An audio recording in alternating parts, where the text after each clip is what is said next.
My friends, I'm moving on with my story of Kenya. In the previous video, you saw people living in the slums and at the trash heap. Today, we'll visit a second-hand clothes market, discover crazy Kenyan shuttle buses, and see the backstage of Nairobi's trade.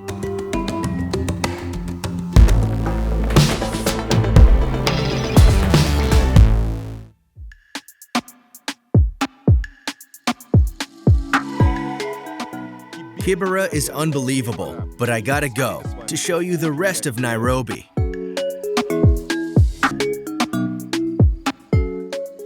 I'm at the International Conference Center, Kenyatta. It's the unofficial symbol of Nairobi.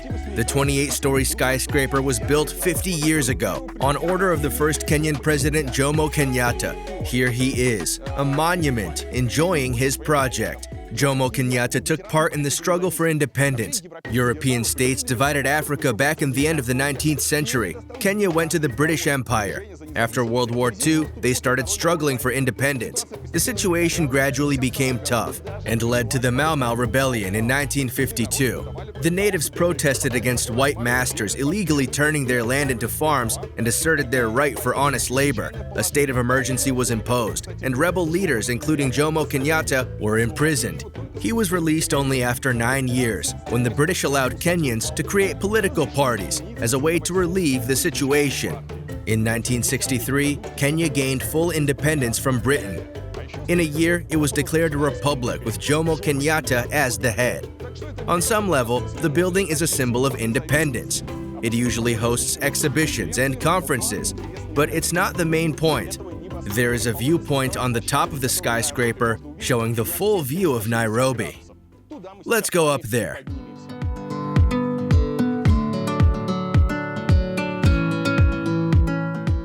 It's great they haven't renovated the insides. Although the building's just turned 50, it still looks awesome. Kind of modernist. The photo exhibition in the hall tributes to the anniversary, showing the construction process.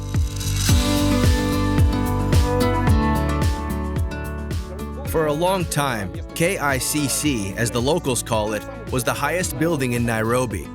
Then the title went to that building over there. That's an office center called UAP Tower. It's a 163-meter-high, 33-story building. You may notice there are lots of business centers and quarters in Nairobi. The Kenyan capital is often called the main business hub in East Africa, and it's true. Talking about the countries west of Sahara, Kenya is economically inferior only to Nigeria and South Africa. More and more investors focus on the country each year. It becomes more technological. The local payment service M-Pesa is considered one of the most successful cases. It made the life of millions of Kenyans easier. But that doesn't mean the Kenyan economy is perfect. It's rated 151st in the world's GDP rating and 152nd in per capita income. 1/3 of the population lives on the poverty line. The situation with business is rather poor. Many compare modern Kenya to Russia in the 90s. You can establish a large business and invest lots of money in it. But then you will be accused of a crime at a fake pretext. All successful businesses are foreign-owned.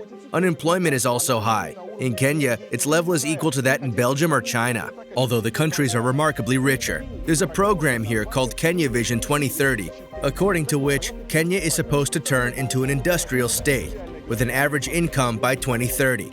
Each Kenyan would live a life of high quality in the safe and clean country. I guess I'll have to come back later and check the miraculous transformation. In fact, I wanted to show you the view of Nairobi. Let's have a look at the Kenyan capital. I'd say it looks rather poor. If you're into architecture, there's nothing to see. The architecture is rather plain. There are some colonial British buildings left, but only a few. I can't see any integral historical image in here, or any kind of large old city to walk around. There are mostly typical concrete boxes, built after the independence. The city is rather lax. I'd say it was built American-wise, with large parking lots. I can see it from the top. We're at the very center, among official buildings and everything, and I see huge patches of ground taken by parking lots. Walking around the city is rather unpleasant, and the terrible traffic doesn't make it any better. The traffic is horrible. You can get stuck in traffic jams for hours. No one cares of ecological standards. There are lots of old vehicles, namely fuming trucks. The streets smell of acid fumes, making you want to run away and hide. But there's nowhere to hide, as the smell's everywhere.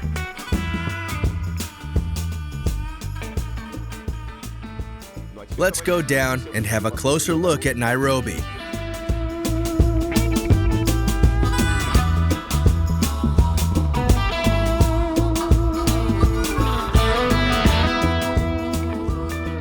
Something's wrong with the traffic lights.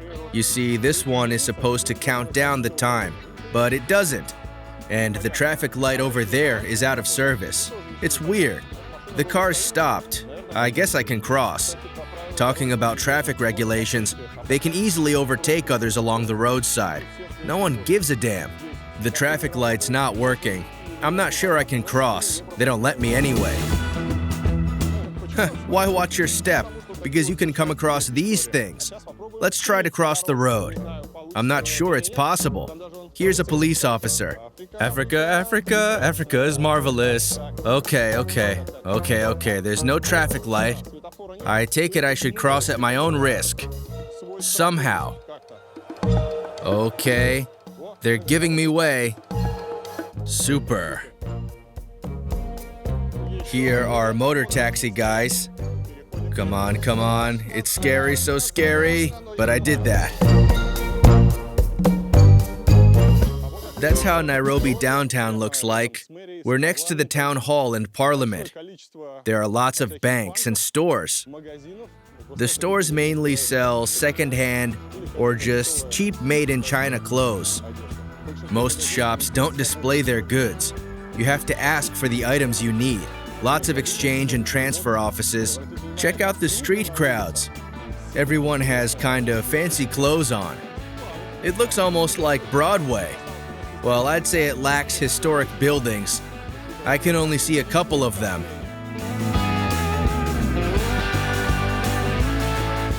An old library. I'm not sure it still serves as a library, but that's an old building. That's curious urban planning. I guess it was supposed to serve as a bike lane. Well, I'm not sure why it's paved with tiles. Those in a hurry simply use it as a pavement. Otherwise, you can get stuck on real pavement because of the traders and crowds. But here, they have kind of a pedestrian lane right on the street. Sounds like a plan. The population of Kenyan capital is estimated at nearly 5 million. Back in the early 20th century, the natives used to pasture cattle here. Do you remember the railway for garbage trains I showed you in Kibera? Let me tell you more about it. The line belonged to the Uganda Railway. It was a large project of British colonialists, a bloody project in fact. Nearly 2,500 people died during the construction, mainly Indian engineers who worked there. Malaria, pox, wild animals, and hostile tribes. That's what the railway workers faced here. In fact, if it were not for the railway, Nairobi wouldn't exist at all. The city was named after Inkare Nairobi, meaning cool waters in Maasai. The whole land was taken by water, uninhabited ponds, and rivers. Later, it became clear the spot is located between Mombasa, a large city in southern Kenya, and Kampala, the capital of Uganda. It was a perfect place to set up a station, so it was built, and in 1905, Nairobi became the capital of British East Africa Protectorate. Kenyans remember their history. There's a railway museum in Nairobi still containing British locomotives. The peculiar thing about African museums is that no one really cares of the exhibits. Everything looks genuine and easy to touch or climb on. Looks nice. Here are the British cars.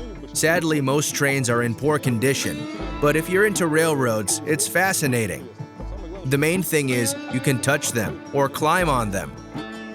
That's unusual for a museum, but of course it cannot be compared to modern museums. Here are the British locomotives, rusting under the Kenyan sun and reminding us Nairobi exists due to the railway. Nairobi was founded due to the railway. Well, Nairobi was founded and a security guy came out. He doesn't let anyone film here. For some reason, filming is prohibited. Nairobi was founded due to the railway. First, the station was built. Then, the British started arriving here to hunt and explore the local landscape. Then, the station started attracting African locals, and Nairobi gradually became one of the largest African cities. That's an amazing story that started from a railway station. Reminds me of American city stories. Maybe that's the reason for Americanish planning. Nairobi's soul follows America, not Britain. Most passengers still prefer motor vehicles in Africa. That affects ecology and traffic negatively. By 2033, the government plans to construct a high-speed railway to connect large African cities.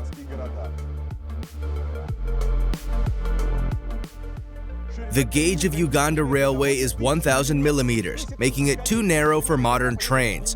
A standard gauge railway was opened in Kenya in 2017. It goes along the closed old one. A trip from Nairobi to Mombasa will take not 12 hours like it used to, but only 4, and you will go on a modern high-speed train. The new railway was also an ambitious project. It cost more than $3 billion. You ask me, where did the money come from? Guess what? 90% of the money was invested by the Chinese. The guys don't keep to roads in Kenya or in Africa. The One Belt One Road program has worked on the continent for 10 years. According to it, Africa gains access not only to Chinese goods, but also to shipping, logistics, and world infrastructure. China teaches students to retain specialists, provides technologies, and invests into innovations. This way, it keeps strengthening its influence in the global south. Chinese investors are even constructing a city of the future around Nairobi. It's a kind of local Silicon Valley. Visitors are not allowed and there's nothing to see yet, but still, it's supposed to be a super modern hub with a free economic zone. I wonder what comes out of it. That's Chinese neo-colonialism. Here's a new railroad station behind my back. It was also built by the Chinese. It seems they provided Kenya not only with money, architects, and supplies, but also with Chinese paranoia. You can't just go and enter the station. You have to show your ticket first, just like in China. If you don't have any, security guys won't let you in. Severe rules and everything. Well, there's nothing to see as there are no trains. The platform is nearly empty, except for a cargo train. The station is very Chinese-ish. It's located next to the airport, in the middle of nowhere, you know? At first, I thought we were going the wrong way. The Chinese built a new Nairobi station right in the open. That's how the station premises looks like. They built the station, but didn't take care of its premises. Let's have a closer look anyway. I'm not sure how to enter it. There are concrete blocks at the entrance and a kind of metal shed. All right, it's an inspection shade. Looks nice. The path to the station is full of adventures. A nice shed on the one side and a fence on the other. I guess I have to pass another inspection to finally enter the station. Here's a ticket office. By the way, English is the preferred language here. Here's a price list. A first-class trip from Nairobi to Mombasa is 4,500 shillings. Economy class trip is 1,500. Check this out. They have ticket machines. Are they working? I need a phone number and an account number. Okay. I can play with Windows 7 here. Access denied. The keyboard wouldn't come out. That's a nice station. Here's a military man. I'll take my camera away. Filming's not allowed inside. Let's try going out to the platform. A nice station without any trains, although with nice flower pots. It turned out a lot of people speak Russian in Nairobi. I even found my old mates here. But the roads in the Kenyan capital are much more chaotic than in Moscow. No one cares about traffic rules. Traffic jams are severe and interchanges are rare, but they have their unique transport. What's a Kenyan shuttle? Imagine a hillbilly guy who bought a bus instead of a truck, and it's free to customize it. Add African images, and here's a matatu. It's the main transport in Kenya. I hear until 1999, it was the only transport here. Then the situation got better, but shuttles still play a large role. Matatus are so important for Kenyans, they show them to tourists as a part of local culture. It's no wonder the word relates to Hakuna Matata, the famous Swahili phrase. It means no worries. The word matatu derives from the word three. No one knows why. Some say passenger fare was 3 cents in the 1960s. Others claim there were 3 seats in a row back then. But some believe it has nothing to do with 3, and matatu means a kind of dorm. According to another version, it simply means a taxi.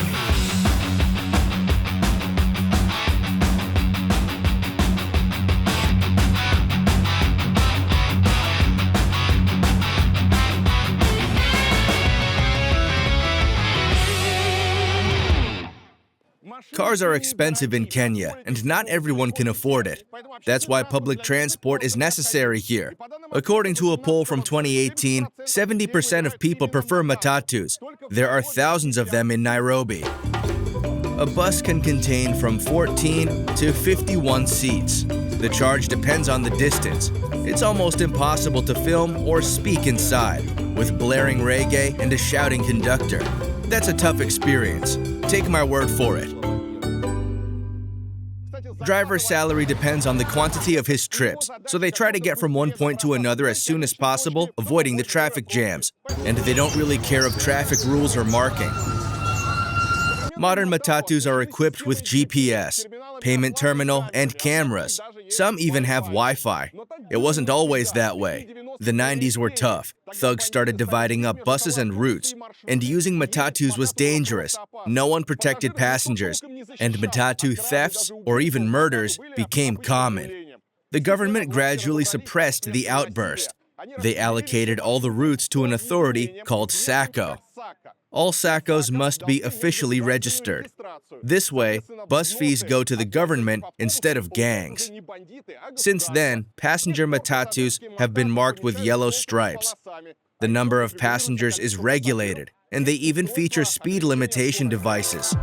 The main thing distinguishing Kenyan shuttles from any others is their style.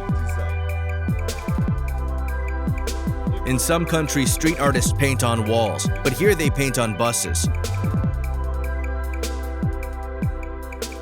Check out the local traffic. You see, there are tons of buses. They are variously styled. They have everything here, even religious images, but mainly cinema ones, like Peaky Blinders, or other fancy TV series. But they have almost nothing of ethnic Kenyan style. It's clearly worship of the West. Decorating a bus is a kind of ritual. Kenyans are sure a fancy-styled bus can attract more clients. There are even special artists in Nairobi, specializing in matatu graffiti and stickers. On top of that, they put plasma TVs inside to show fancy videos and under-seat loudspeakers to entertain passengers. There's even an annual fest called Naganya. It's a contest for the best matatu. It's not only the style that matters. The awards include safety, the best driver and conductor, and even the most convenient route. Show me the best matatu. Where is the best matatu? The best matatu. This? This is the best? The music. Music. For it to call a vehicle, it must have these things. Uh-huh. Yeah. No, it's fine, it's fine. Uh-huh, I see. Yeah. That's how they customize them. There's a screen there. Screen here, yeah? Uh-huh. Here's a screen and a camera. Customizing buses is a separate job in Kenya. I arrived at a Nairobi district to meet the artists. They fix and paint old buses, mainly Japanese ones. Why do people paint it? We paint it because Some kind of tradition or? it's usually because we paint the matatus because of competition. You see, like in the past, we used to have one color for all matatus. So right now, there's a lot of competition. So if your matatu stands out, you stand a chance to gain more money at the end of the day. Yeah. So on a bus stop, if my matatu is more colorful, I'll get more clients. Yeah, more colorful, with more features, with better music, with better, with even the Okay, what's the most crew. important? What's the most important in matatu? The most important is I'd say art, music. Yeah, most important. Art Music and is the music. most important part. Art and music. Yeah, most important. If your matatu doesn't have music, it can take even an hour to fill up. But if it has music, you can take only 5 minutes. For Kenyans, it's the brighter and louder, the better. Matatu owners often come to the artists with a clear vision. Is there any restriction? For example, can you paint a naked woman? No, yeah, we can, but there are limits. What's the limit? The limit, those adults, can't do art.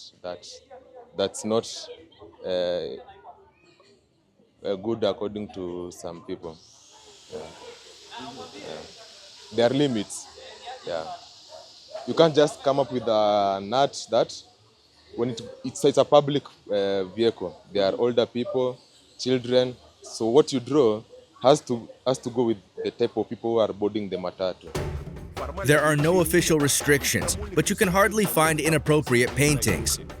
No owner wants to ward off the passengers. Matatu is not the only transport in Kenya now. There are other buses, although not so bright. One more public transport is another shuttle bus. They are shabby. Some are also kind of decorated. Agent 007, car customizing and decoration are traditionally very important in Africa. Kenya is no exception, but Pakistan's skills are still far away. But check this out. That's one of an interior. The guy's washing his shuttle. And check this out again. They paint their shuttles all they want. That's how a bus station looks like. Sadly, no double-deckers were left after Britain. The buses look kind of shabby, rusty, and stinky. It's hard to breathe. That's what pollutes the streets. It's awful. They work the same way as buses. Here's a guy collecting people. The passengers take their seats. Such people are standing next to each bus, holding signs and beckoning passengers. That's one of a splendid guy, with his amazing suit on. They'll take you somewhere for 30 shillings. If you really need to get there, of course. Here's the route number, along with the price. It's 50 shillings, nearly 30 rubles. The main problem of local buses is the traffic that doesn't let you pass. You can go from one point to another for only $50. That's not much considering not so low gas prices. Here's an interesting point about the gas station. At Kenyan gas stations, you usually have little choice, either diesel or gas. And you can't choose, say, gas 92 or gas 95. Just gas or diesel. Gas is 206 shillings a liter. That's a lot. If you ride a bus in the Kenyan capital, you will definitely get stuck in a traffic jam. Researchers compare Nairobi traffic to that of Mumbai or Calcutta in India. But here's a way for you to avoid traffic jams. Moto taxis are one of the fastest ways to go somewhere. That's how they look like. I can make video. How are you? Oh, good, good. I'm from Russia. You know Russia? I'm from Kenya. You're from Kenya? Yeah. Okay, okay. Yeah. Do you know Welcome in Kenya. anything about Russia? No. No, nothing. In Russia, people like fighting. Only when they're drunk. Okay. Okay. Good day. My friends, what's wrong with our reputation on the world stage? I thought the guy would say, of course we know Russia, it gives us grains. But no, Russians like fighting. Something has to be done. Here in the suburbs, it's hard to believe we're in East Africa's business hub. In downtown, Kenyan nobles pay hundreds of dollars for a dinner. Here, it's enough to live for 1 year. I came here to see a new area in Nairobi suburbs. My friends, we're in Nairobi suburbs, a new residential area. It resembles something, doesn't it? Try to guess. Look at the bumpy dirt road. Look at the garbage and holes. At trucks and shabby cars parked in the mud. Here are some stalls, like the vegetable one, where you can buy treats. Bananas, carrots, tomatoes, potatoes, and avocados. Yummy, yummy. It's a new neighborhood, by the way. A new fine neighborhood. People move here from their villages. Those are block houses with minimal plain decoration. There are no parking lots or anything. Some guys are walking around selling stuff, like cables or phone chargers. That guy is selling sneakers. You're selling sneakers, yeah? Are they new or it's second hand? New.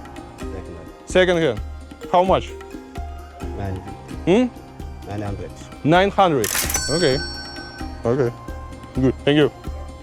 Here's a beauty parlor. While the girls are doing haircuts, she's buying sneakers for her kids while doing a haircut. A pure wonder. This guy's selling pies. Here's a boss in an armchair. An amazing throne he has. Here is an urban wonder. Check out the water pipe the guy's decorated. It looks like a tree. Amazing. It looks like Muzykalny neighborhood in Krasnodar.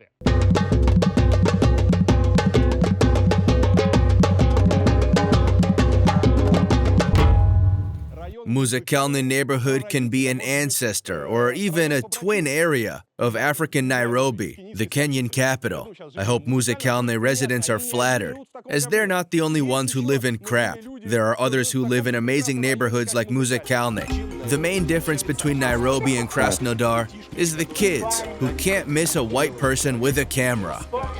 You live here? Oh. How old are you? Yeah, you. 9. What's your name? Shanvil. What's your dream?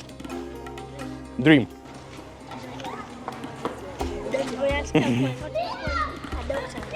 You want to be a doctor? No playgrounds, no hobby groups, that's the childhood. Here's a cart, so have fun.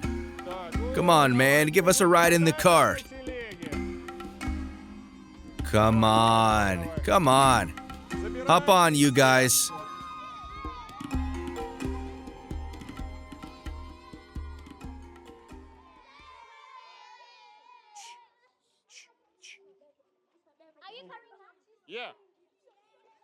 Help me, my arm is broken. Come on. Come on. Overload.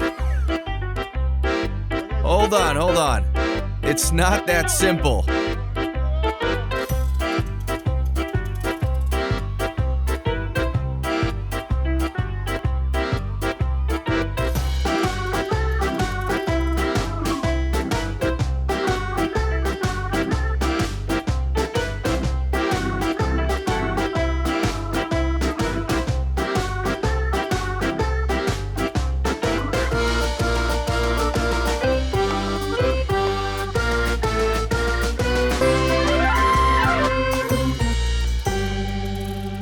Spasiba, say spasiba. Spasiba. While we're still here, let's look at the suburbs and the way they live here. The easiest way to learn someone's lifestyle is to look at a bulletin board. It can be alcohol coding, cockroaches poisoning. What else is there in Russia? Hair purchase. Yes, hair purchase. All people's problems get clear at once. But here, in Nairobi, the pole is covered with gas tank ads. A giant pole covered with gas tank ads.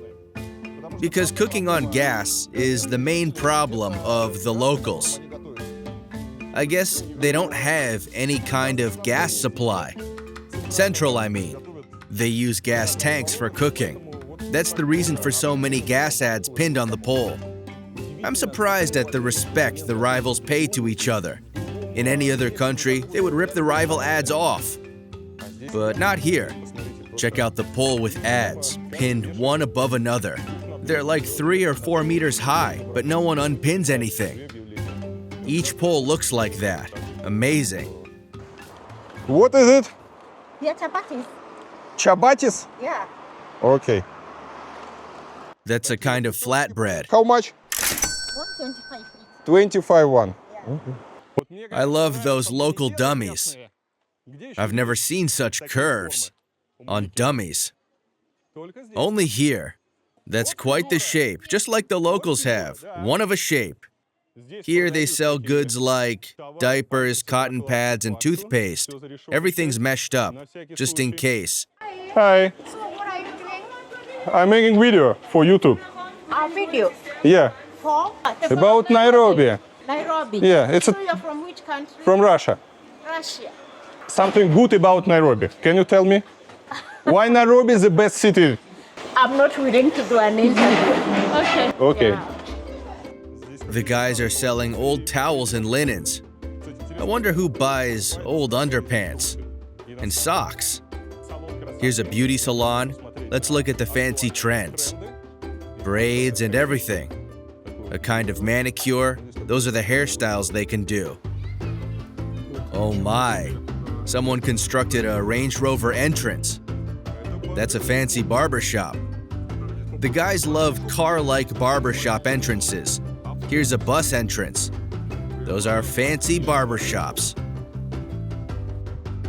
Shame on non-believers. Here are the bike lovers. You see, here are cyclists. Although there's no cycling infrastructure. Here are prices for eggs. An egg is 15 shillings. 15 shillings for a splendid Kenyan egg. Compare it to your local prices.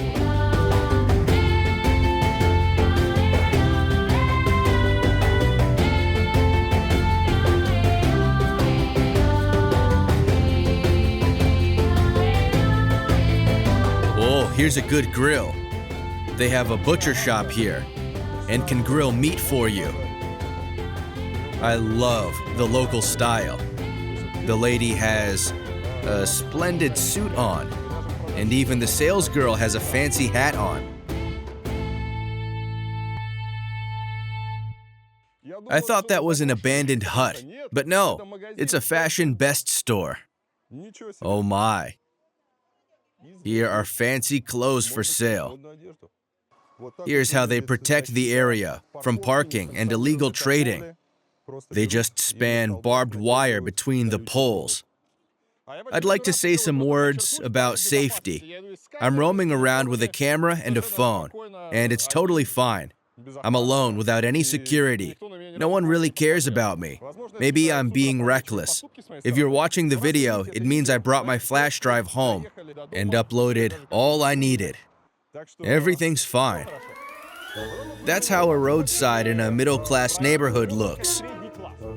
Here are some houses, common houses, although they look kind of weird. Shabby shacks, just like in southern Russia, a kind of southern Russia architecture. Unfinished buildings, not corresponding to nearby houses. With an endless market along the roadside. They're selling carcasses and hardware. Here's a beauty parlor next to it, along with fruit and egg stalls. It's not a single spot. In fact, it's stretched out. Let's get back to the center. Tourists are encouraged to use common taxi. You'll get stuck in traffic jams, but it'll be fun. I'm surprised at people roaming along the traffic jam and selling stuff. They're selling surprising things, in fact. Mirrors, pillows, hats, napkins, and food. You can buy everything you need on the way. Here's a guy coming over, waving his balls. Many of them sell battery charging cables, along with car mats and wheel braidings. And movies. Movies! What is it? Is there any porn? No, only local music bands. No, we don't need them. Not music bands. Only music. Yeah. Films. Sorry? Films, movies. Movie, no. Asante. That guy's selling flags, chargers, and even automatic fly swatters, passport covers, pens. He has American flags, Manchester United, Arsenal, flags of Kenya, Somali. You can buy a flag of Somalia if you wish. Good, yes. He has everything, even nail clippers hanging on his neck in case you want to clip your nails in a traffic jam. The locals always know ways to earn money. Shoe cleaning, of course. They have special shoe cleaning spots to make your shoes shine. Here are 4 seats, license and everything. Each guy has his own crate. It's weekend, so there are no office workers. On weekdays, there's even a waiting line. They have special areas for dozens of shoe cleaners. Amazing service markets they have in Nairobi. I've never seen anything like that. There are not enough shoes for all the cleaners. Each Kenyan has a personal shoe cleaner, I guess, with plenty of roadside traders. I found another wonder on the Nairobi streets. Lots of professional street photographers. The locals are into social networks, and when you're into social networks, you need nice photos. How do you think people make nice photos for Instagram? A girl poses for her friend, then applies filters, right? It's a whole different thing in Kenya. Here, you go to a professional photographer. Let me show you a street with professionals creating content for social networks. Here, check out the street. Flashes, lights, good equipment. Look how many photographers are in here. That's where they create photos, getting lots of likes. No photo studios, my friends, just street content. I've never seen anything like that. A crowd of photographers making photos. They go on endlessly. We'll see lots of them in the center. That's what social networks make come. They create new job opportunities. Hey, what are you doing? Photographer. Just a regular photo of, or what? Because you have a professional light. Professional street photographer. Ah, Yeah. wow. So, What are you doing? I'm making video for YouTube. Okay. And you making photo, it's just a street photo. Yeah. You have many clients because 3 of you work here. Ask it for someone. Yeah. Just You can check also about it here. Because it's interesting, Nairobi, it's, I never seen so many street photographers on the street. It's a thing Only in here. Kenya nowadays. Initially, there were no Yeah. photographers, but the current governor said that everyone can take pictures. Oh. The current governor, Everyone can, if you are a photographer, you can take pictures in the street. so we don't need a permission, Yeah. nothing. Okay. But in the old county government, there was no permission. There was no photographers allowed in the street. Wow. So the current governor is a young man. What's your name? I'm Cheryl. Cheryl. Yes. Nice to meet you. Pleasure. Ilya. You Ilium. Yeah. Ilya. Ilya.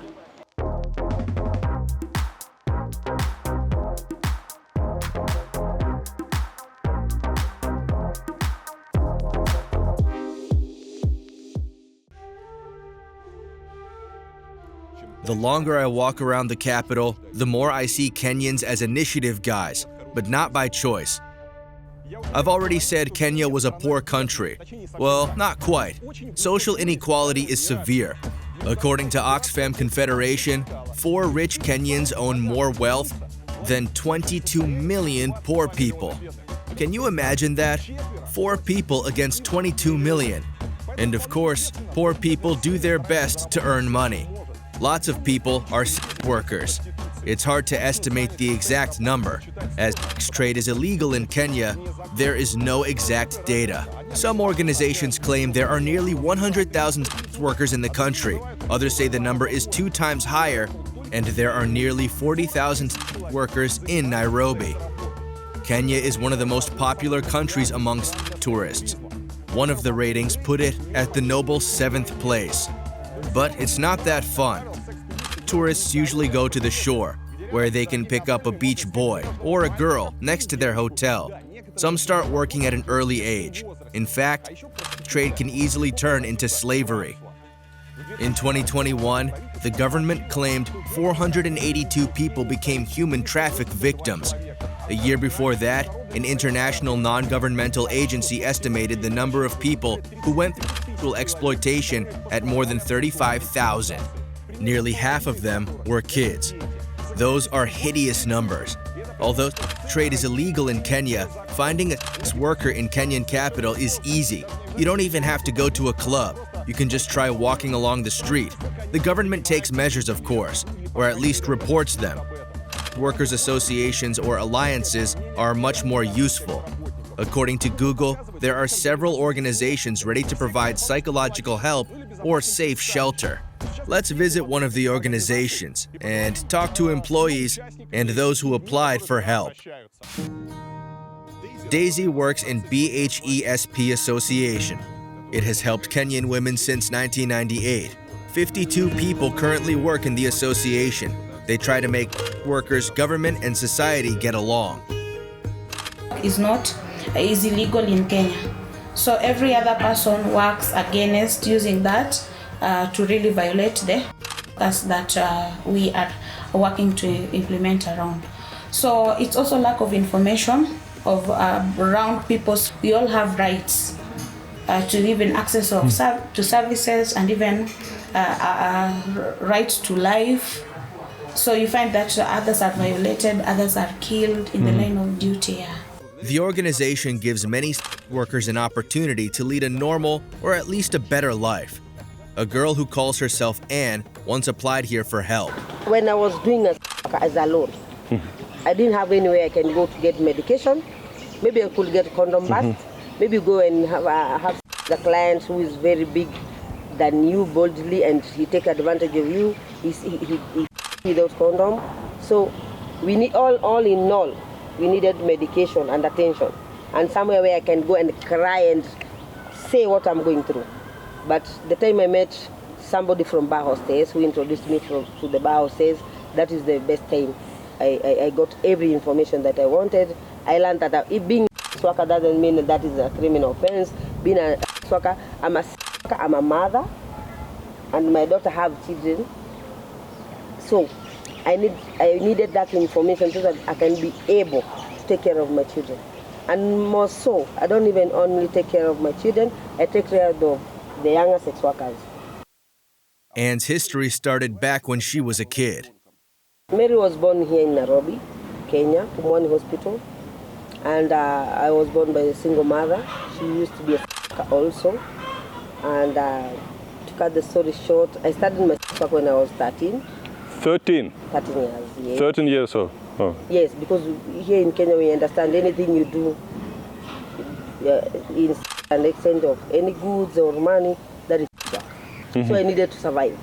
My mom passed away. She left me with her mother. Her mother took me to her grandmother. So I was just mingling around the foster parents who can take care of myself. And that's how I started. I needed a place to live. I needed food to eat. I needed shelter. Kids keep taking part in work. It's almost impossible to control the process. I think it's clear what it results in. According to the latest data, 1,400,000 people in Kenya have HIV, or 4% of the adult population. It's 2 times less than in the mid-90s, but the number is still extremely high. That's a typical situation for an African country. A half of HIV-positive people live in East Africa. Only 3/4 of HIV-positive Kenyans undergo treatment. Anne claims workers use strict protection. I read that most of girls in Kenya, they don't use protection. Is it true or not? That's a lie. If we were not using protection, I told you the time I started work, I've never done positive. Could I be alive? We have PrEP, pre-exposure prophylaxis. We have the pre-ring, which is PrEP also. We have condoms, and we have PEP. Forgetting my point. Yeah. Yes. That's how we protect ourselves, and we even protect our clients. Sometimes it becomes challenge because most of the clients don't want to use condom or protection, but you have that language. I'm protecting you so that you can protect your family. Medical problems are somehow solvable, But dealing with the police is much tougher. Sex workers can get arrested even without evidence. So when they arrest me when I'm doing my sex work, they'll take me to court and they will place me in maybe I was drunkard and disorderly, I was misbehaving, I was creating nuisance, those are the things that So it's not for you're punished not for the sex work? No, they will punish me because I was creating disturbance, and sometimes they used to say that I was urinating urinating in a inappropriate place where there's no toilet, so I urinated there. They will arrest me with that. Thousands of sex workers lack human rights. They can get financial or medical support in charity centers only. James works as a therapist in an organization for victims of violence. There are lots of sex workers among his patients. We have a number of branches in the entire country, 5 of them, in 5 counties to be exact. There are around 9 hospitals that we are linked to. So we usually try to make it as accessible as possible. So we have a toll-free number where they can call in case they need rescues or evacuations. We have our social media platforms where they can reach out and get to know our services. But most of the time we work with the police officers. So in case there's someone who has experienced gender-based violence, they can go to the police. And once they go to the police, they're usually referred to us as a service provider. So we treat them for any injuries that they have. We talk to them about any counseling that they may need and give them in all the other services. You work only with women? No. And men also? Yes. Unfortunately, the numbers, because of how culture is here, reporting of gender-based violence for men is usually on the low. So many men do not report in experiences of gender-based violence. It's domestic violence or? So we have quite a number of types of violences. The 2 main ones, and physical violence, are the ones that we experience here. We have others such as emotional violence, that is psychological abuse. The first thing we want to do is to ensure that whoever is experiencing gender-based violence or domestic violence understands that 1, you are not meant to go through this. And then number 2, we give opportunities, or we give them information that once you go through this, there are places where you can get help. You can get help from the police, you can get help from organizations such as us, you can get help from community level leaders or champions. Okay, and what happens with them after they leave your organization? Are you following their lives afterwards? So we, in an understanding of the principle of all our work being survivor-centered and trauma-informed, this meaning that we are available for them through the entire journey of healing and through the entire journey of getting to better their lives in whatever way that they feel is necessary. So yes, we do a lot of follow-up. We are consistently requesting them to, any survivor to just come in and get to, in case they need anything, whether it's counseling, in case they need any advice, in case they need linkages to other services or other referral points that they can get. The organizations do not hope for their patients to end their career or quit sex trade. The same with Anne. I asked her about her current life. She seems happy with her life. As I understand, when you were 13 years old, there were no choice and you were in need and you have to survive. That's why you start doing this kind of job. But now, why don't you stop? Let me be honest. Stopping is not an option. I can decide and stop since my children are big. But even if I say today I quit work, there are so many people who are looking upon me, who will lose maybe their courage. I'm a supporting pillar to the community. I support young mothers, those young mothers who are in sex industry. They need somebody to be talking to them and encouraging them. You can change your life, you can do this. What I did, I minimized my clients. I don't have to have 10 clients. Even 2 enough, even 3 enough. Sustain because also I have needs. My kids also, they are still going on with the education. And I want them to have better education. More than that, I afford it for myself. Anne believes if she earned 50,000 shillings, or nearly $300, that was a prosperous month. She will pay $100 for rent and give the rest for the school. According to statistics, 8% of Kenyan population lives on less than $2 a day. How can they do that? I wanted to find out how much they spend on food and clothes. If you came from Russia to Nairobi, you'll like the prices. You can eat for $4 in a non-fancy restaurant. A bottle of water costs just like in Russia. You can rent a studio in downtown for $300 a month, or spend a night in a fine hotel for $80. But as you know, the prices are unaffordable for the locals. Many of them live on $2 a day. In 2022, Kenya's GDP rose by 5%. I'm not sure average people felt the difference. 1/5 of Kenya's GDP is provided by agriculture. Almost half of the population works there. Tea, coffee, potatoes, bananas, they grow everything here. I decided to visit the local market to see both prices and goods.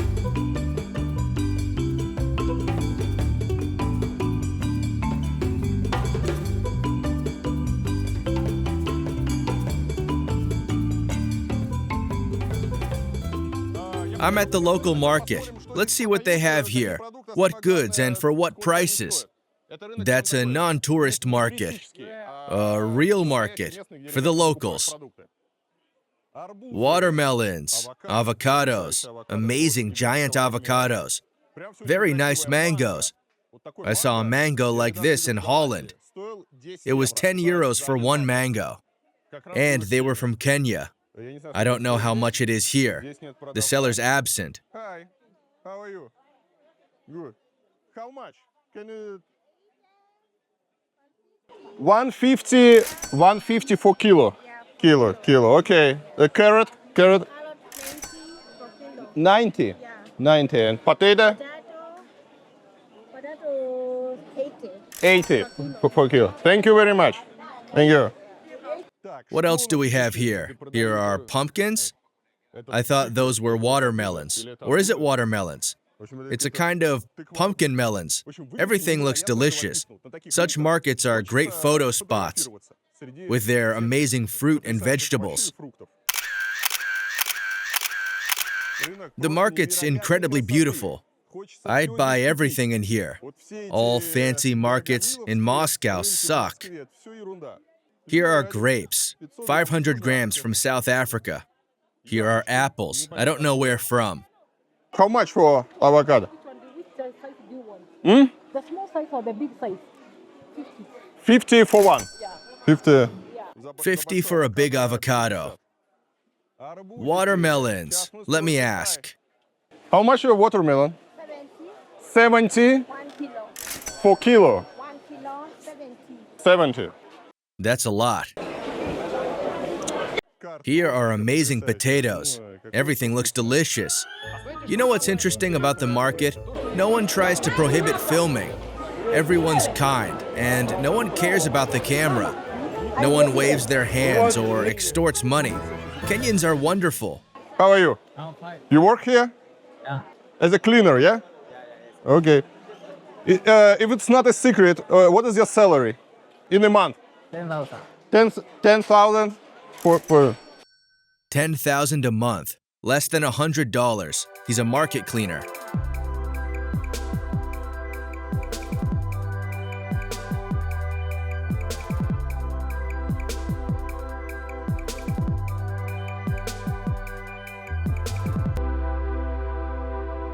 Each stall and each seller are picture perfect. That's one of the most picturesque and amazing markets I've ever seen. We saw the groceries, but what about clothes?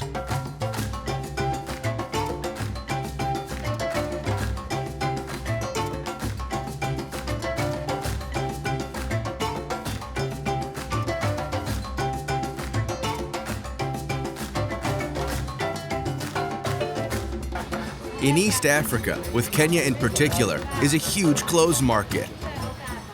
I'm in Gikomba, the largest second-hand market in East Africa. Thousands of people come here daily. I'd say everyone who lives below poverty line. There are lots of them here, you know. They've always bought clothes here. The clothes are imported from Europe. Lots of clothes here were actually given to charity. Charity organizations distribute the clothes and often give them to resale. Many poor Kenyans take it as a kind of business. They get clothes they don't even need, as a matter of help from charity organizations. Then they resell them at the market, and it goes endlessly. I can't imagine someone supplying clothes in here. It's junk that usually gets thrown away. That's fictitious charity. A cooperative investigation of Clean Up Kenya and the Market Fund proved EU countries provide 37 million items of unusable clothes items in here. They're unusable mainly because of nylon and polyester fibers that are hard to recycle. The second reason is the clothes are worn down. They mainly get thrown out or burnt up in cooking fire. But second-hand stores are still extremely important in Kenya. Thousands of people work there. Tens of thousands buy cheap clothes. Let's see the imported goods.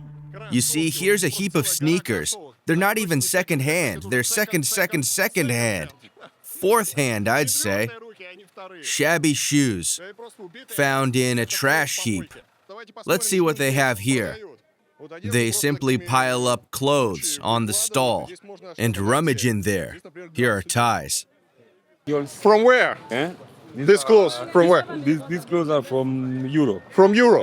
Yeah. It's second hand. The second clothes. How much? How much? Tie is only 200 shillings. 200 shillings? Yeah. Okay, thank you. Welcome. That is... Russia? Yeah.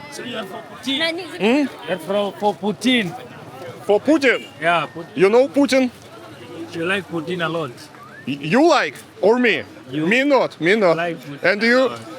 I hate him. You hate him? He has worked for so many years. Why you hate him? Because he don't want to resign. He should leave that position to another person. He should also not stop fighting Ukraine. Yeah. He should stop fighting Ukraine because people need peace. You support Ukraine? Yeah, I support Ukraine, 100%. You are good. I support Ukraine, 100%. Okay. Yeah. Amazing clothes. My friends, this is Kostya. Kostya is from Tanzania, the boss of Tanzania. Do you have the same in Tanzania? I see the envy in your eyes. Well, we have markets in Arusha and in Dar es Salaam. They're also large, but I've never been at a Kenyan market. But I love it. It shows real life, African life. In fact, Kostya is responsible for fancy places like Safari, hotels, or Agenda. I'm in charge of secondhand, matutus, and all the mess. I took Kostya to another level, so if you come and consult him, he'll show you these spots too. Let me teach you market roaming skills. We haven't even reached the market yet. That's how the approach looks like. T-shirts, dresses, shoes. China-made stuff is mixed up with second-hand clothes. 100 shillings. A cap is 100. 100 shillings. Thank you. Next time. Here's ice cream. You see, lots of clothes they sell in here are not only second-hand, they look like they've been thrown out. They sell them in heaps. You can try to find something for 100 or 200 shillings. Here's a heap of kids' wear. Someone can buy it. Oh my! What is this?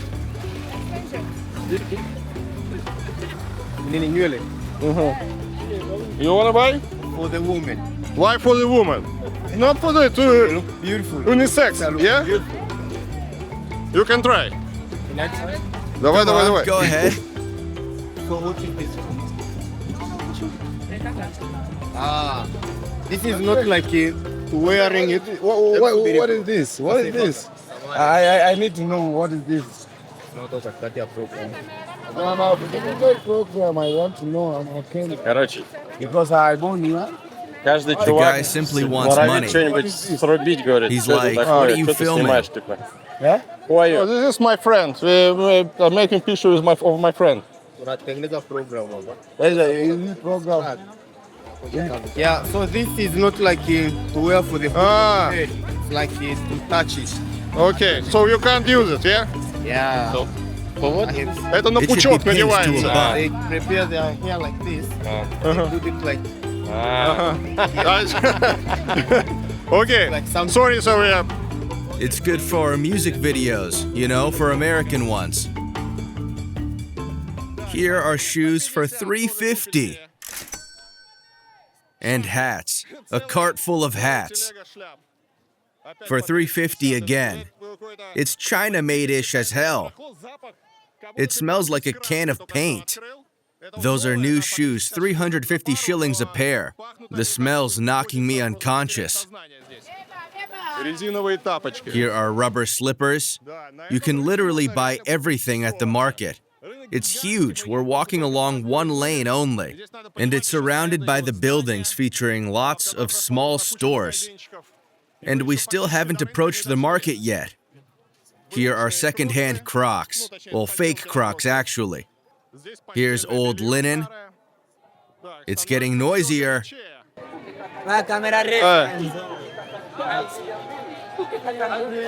They're choosing dresses here. Here are jumpsuits, t-shirts. We're finally approaching the market. Here's old lingerie.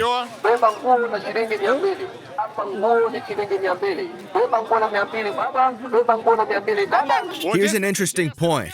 It's very dirty in here.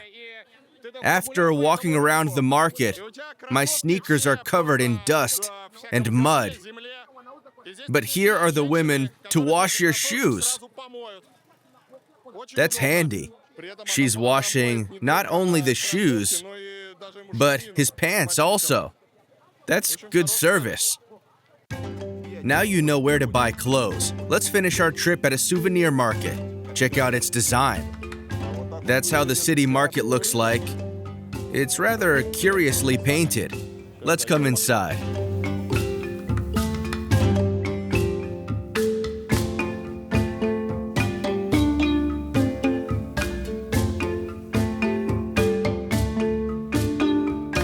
We're here to look at the amazing ceiling.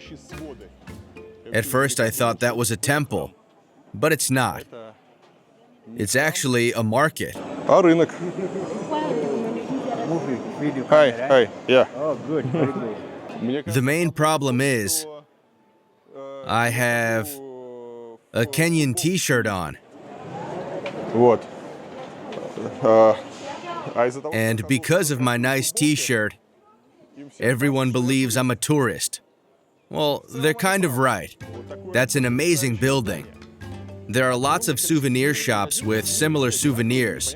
I wonder who buys them. No tourists here. Well, maybe they arrive on buses sometimes. The building is amazing with its vaulted ceiling. You know, Kenyan souvenirs are wonderful. I'd buy all of them. The main problem is, you come to understanding all African countries have similar souvenirs and start suspecting something. I guess they're manufactured in one and the same place. How much? That which one? 200. 200. I got hungry roaming around the markets. It's time for a coffee break. What is Kenya famous for except the world's fastest runners? For coffee, of course. Kenya is part of the world's coffee belt. Coffee grows mainly along the equator. A country should not only be on the equator, but also high altitude, and not too hot. Kenya is perfect for that. High-quality beans grow here. Kenya exports 4,500,000 tons of coffee monthly. Kenyan coffee mainly goes to the USA, Belgium, and Germany. Russia also purchases local Arabica. In 2022, Kenya earned $1 million on Russian coffee lovers. You can find Kenyan beans all over the world, both in America and in Europe. Coffee shops finally started opening in Kenya. Historically, the regions that grow coffee make it poorly. The best beans are sold on the exchange and exported abroad. The locals are not into it, as good coffee is expensive and they don't have enough money. Demand for coffee is low. In the morning, I tried to find good coffee shops in Nairobi, good coffee shops and roasters. It turned out there are few of them in the city of 5 million people. I can't say the coffee is delicious, but it's drinkable. I'm in Connect Coffee. They roast beans here and have several coffee shops in Nairobi. I hear they make fine pour-over coffee. Here's an interesting point. I traveled a lot and visited many coffee shops. It's the first time I'm offered to make filter coffee myself. They brought me a jar of hot water and a filter and said, "You know how to do that, right?" "Go ahead then." I was shocked. Usually baristas do that. You need certain skills for that. Not every guest can do it perfectly. Most will make a total mess, won't like it, and blame it on the coffee shop. But I guess here in Kenya, they believe if you asked for a pour-over, you must be an expert, and you can do it yourself. I didn't do that. I asked the barista to help me. And I love it. I can say the same words about Nairobi.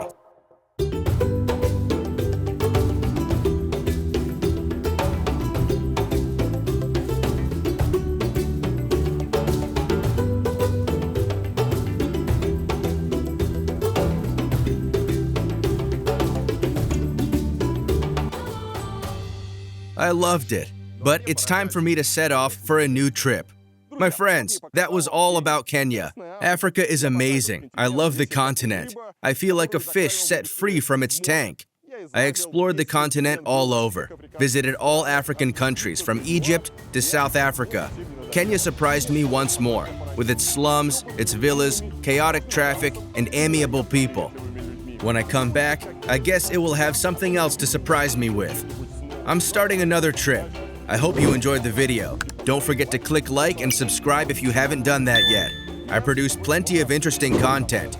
If you like my channel, don't forget to support it. It exists due to your support. And don't forget to post the video on Reddit and share the link to your friends via WhatsApp.